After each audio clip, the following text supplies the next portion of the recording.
अस्सलाम वालेकुम दोस्तों, मैं थोड़ा भिरा शायर अमानुल अहमद और तुसा देखते पे वे मेरा official YouTube channel poetry of Amanul Ahmad.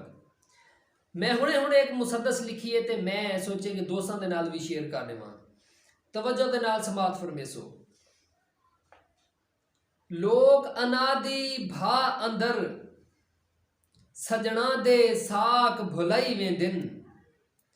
लोग अनादि भा अंदर सजना दे साक भुलाई वेंदिन। प्यार दे हुण रियाजी दा जुफ्त ते ताक भुलाई वेंदिन। बेवजनी आकड़ रखदे हिन आजजी ते असबाक भुलाई वेंदिन।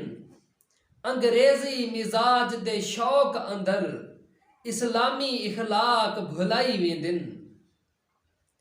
प्यार मोहब्बतां मुक गया हिन प्यार दा लभदा माजी कैनी। अना अहमद अरूज ते है भिरा ते भिरा राजी कैनी।